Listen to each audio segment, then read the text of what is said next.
Hi YouTube, it's Kathy, and this is my February 2023 reading wrap-up. If you're not already aware, I do weekly entertainment wrap-ups of everything I read, watch, and listen to, but today we're just talking about the books.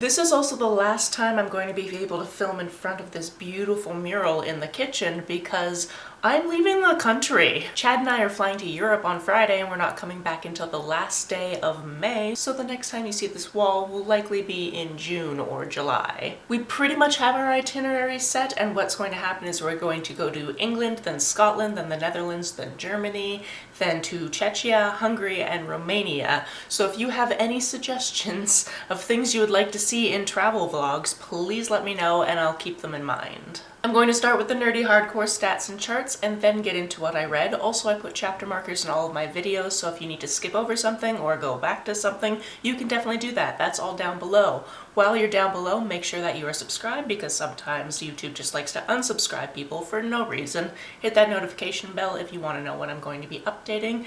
Also, like this video, leave a nice comment, that would be cool. In February, I read 12 books for a total of 3,045 pages. That takes into account converting audiobook minutes to pages, so 1,114 of those pages were actually about 37 hours of audio. The age breakdown for these books was 9 adult books, 2 YA books, and 1 kids book. I read 7 novels, 2 graphic novels, 1 anthology, 1 picture book, and 1 novella. This month was equal parts contemporary nonfiction and fantasy, followed by romance and mystery thriller. If you adjust by page count, the fantasy chunk takes over, which is typical. A third of these books were from the library, but I also read books from publishers, book boxes, authors, an independent bookstore, and some form of free. I read 4 audiobooks, 3 hardcovers, 3 paperbacks, and 2 ebooks. This is about as varied as I've ever seen my page range chart, and nearly everything was published this millennium. Most of these books were written by women, and most of the protagonists were women. In terms of setting, it was just North America and other worlds this month. In terms of diversity of subject matter, many were queer, feminist, had to do with mental health, or were intersectional,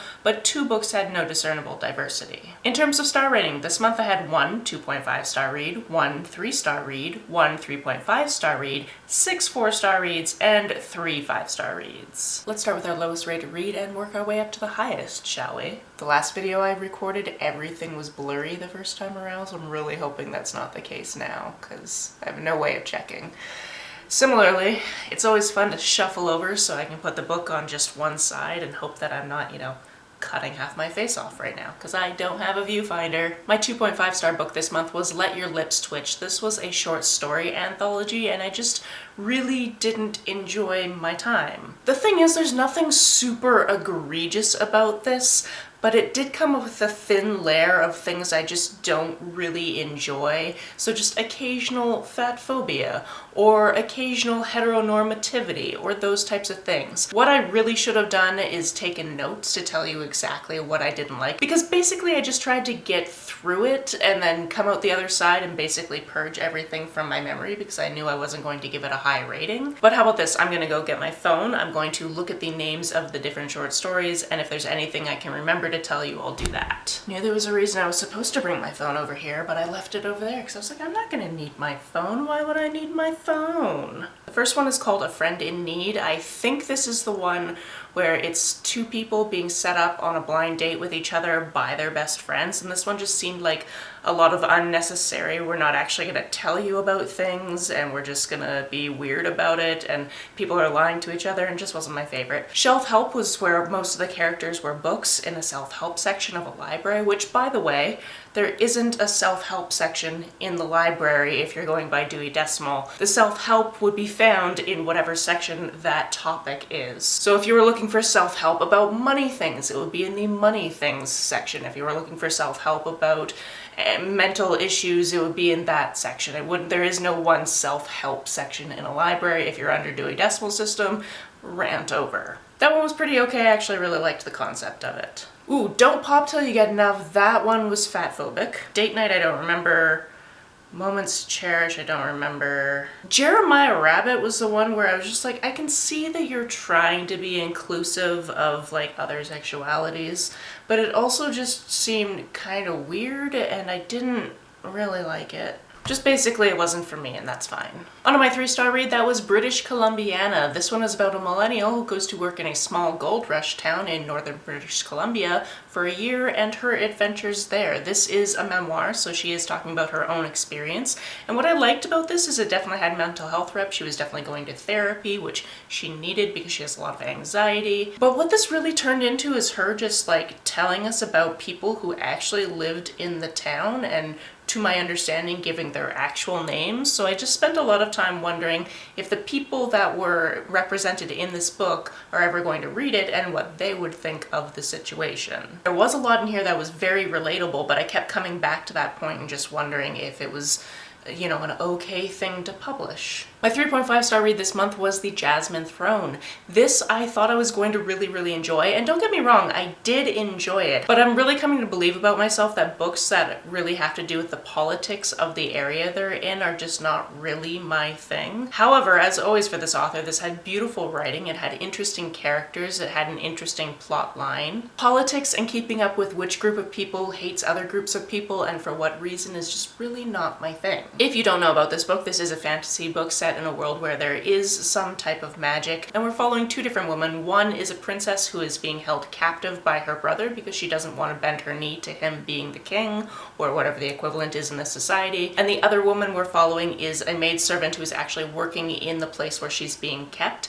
However, she has an interesting history, and I liked learning all about that, and I do understand that it's going to get more interesting as time goes on, but just personally, this isn't the type of book that I'm going to give 5 stars because it's just not in my wheelhouse, and that's completely fine. I did really enjoy it, it's just not a favorite. On to my 4-star reads, the first one being the picture book that I read this month, and that is I Am Jazz. I actually watched this via YouTube video because Jazz and her family actually read the picture book on a YouTube video, which I thought was pretty adorable. This, like I said, is a picture book about this girl named Jazz. As she was growing up, she realized pretty early on that she was transgender, and that's all about her experience of that. Looking into reviews of this one by other trans people, the biggest thing that I saw was people saying that this is a trans experience, not every trans experience, which obviously I knew, but this book would have been made better by having at least a couple other trans people in there just to show a little bit more of a variety. However, it is her story, so I can understand why she kept it focused on herself. That's totally fine. Next is one of my graphic novels. That's A Blanket of Butterflies, and this is actually the first in at least a 2-part series. This one caught my eye because the location it's set in is Fort Smith in the Northwest Territories,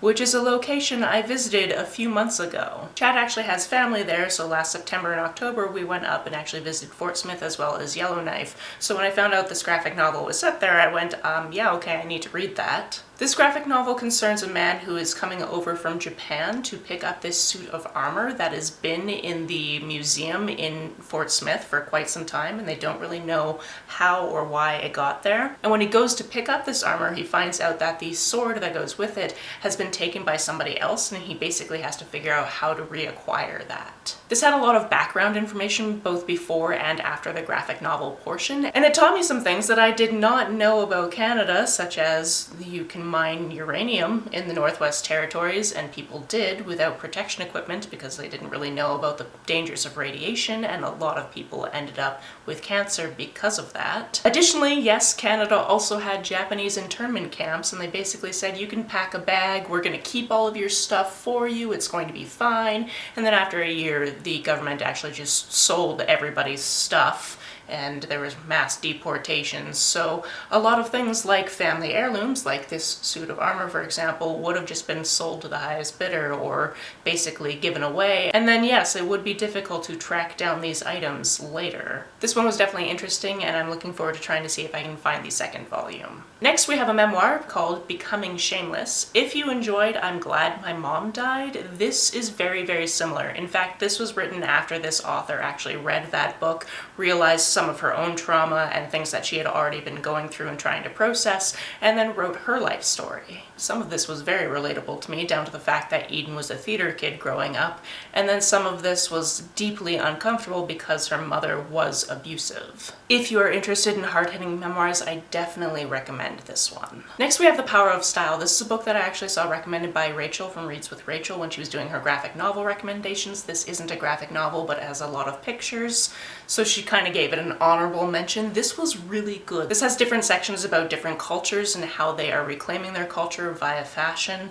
It's geared towards a teen audience, so it's super easy to read. And like I've said before, I am mostly a jeans and t-shirt girl because I don't really know how to dress myself, but I can appreciate people who can do that because it takes a lot of work, and it's always very interesting to me when people are able to bring certain elements of their culture into what they're wearing. Next, we have the only Terry Pratchett book I remembered to read this month. February just kind of got away from me and I didn't move on to the fourth book.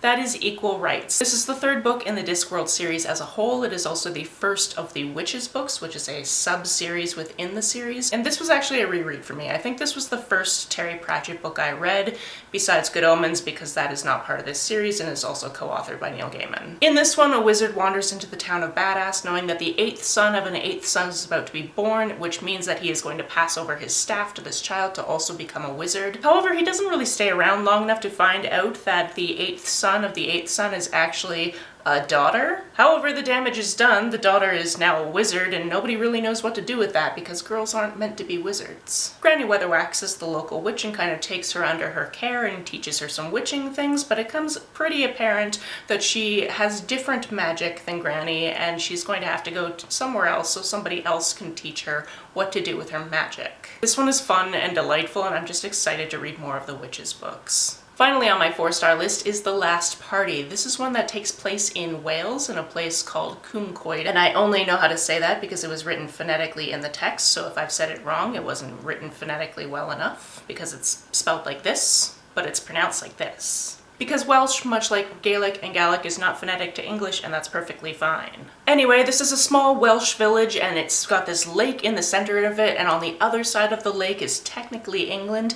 For a very long time, it was all Wales, but then the English decided they were taking half the lake when they kind of set up the borders in the 70s, so that is what it is. And there's this development on the other side of the lake where somebody is setting up these very luxury apartment type things. They're supposed to be holiday homes, they're really, really posh. And there's a party there on New Year's Eve, and then on New Year's Day, when everybody is going into the lake for the annual swim, they find a body. I was about to say that this is dual perspective because it is for the most part. However, we get to see perspectives of a bunch of these different characters thrown in there from different points in the timeline, to the point where you actually see certain scenes twice from 2 different points of view, which I found really interesting. This one is full of twists and turns about who could have possibly killed this person, and as you keep going, you come to realize that it could really be anyone because this person was not a great person. You just need to figure out who actually did it. I've pretty much always loved everything I've read by this author. However, there was this one tiny little thing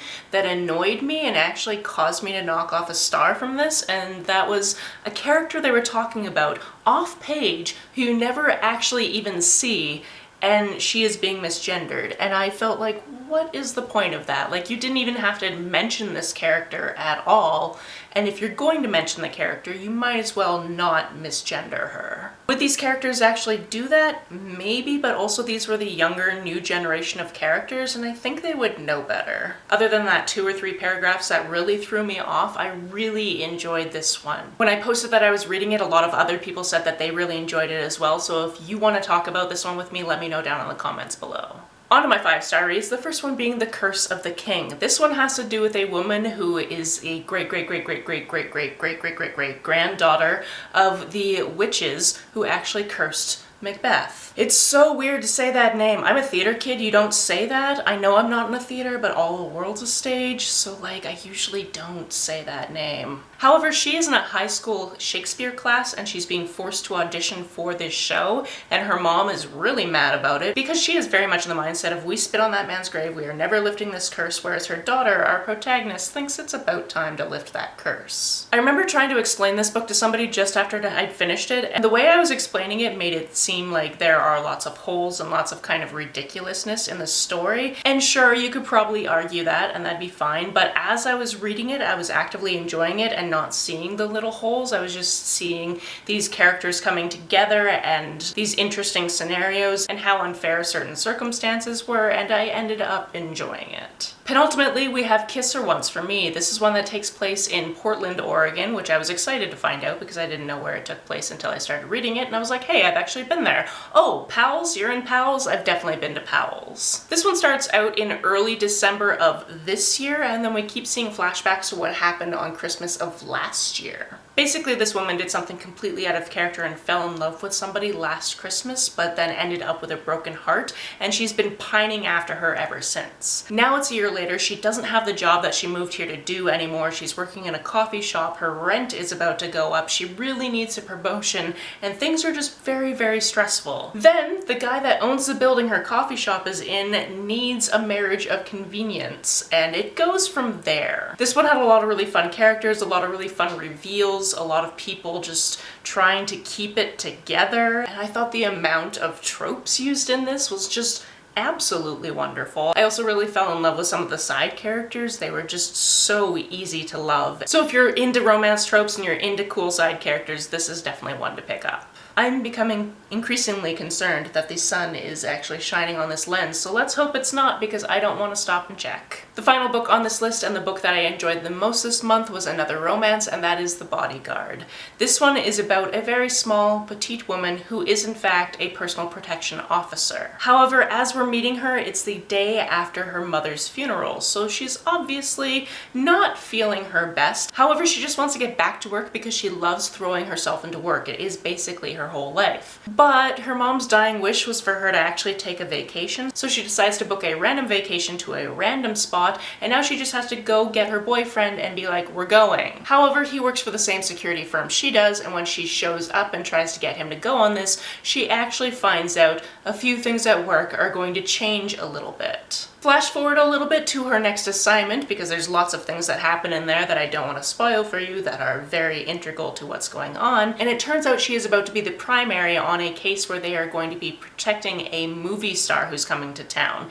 He's coming to town because his mother is sick and he wants to be there for her treatments. However, there is a stalker that lives in town, so as soon as that stalker realizes he's in town, things could happen. However, he doesn't want his mom to know about the stalker because he doesn't want to stress her out, so she has to pretend to be his girlfriend. This has so many romance tropes, but played in such interesting ways, and I just very much enjoyed it. You can also just tell that these people are drawn to each other, but you don't know if it's because he's a really good actor or things like that, and the professional line is there, and it's just a good, fun time. I would be glad to watch these characters just basically go through their lives, because I found it really fun and interesting. It wouldn't be a monthly wrap-up without my camera battery dying. I really hope it died after I was done talking about that book. If you want to hear me talk more about these books, or other books for that matter, the playlist for my weekly entertainment wrap-ups is always linked down below. I've talked about well over 1,000 books on this channel, so if there's a book you think I've read before, just Google my name and that book, and that video should come up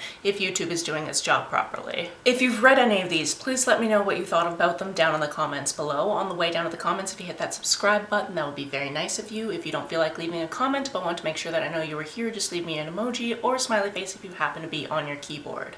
Some people have asked if there's a way to financially support this channel, so I set up a Ko-fi account, which is a digital tipping service. The link for that, as always, is down below. You can like and share this as you see fit, and I will see you very soon from Europe. Bye!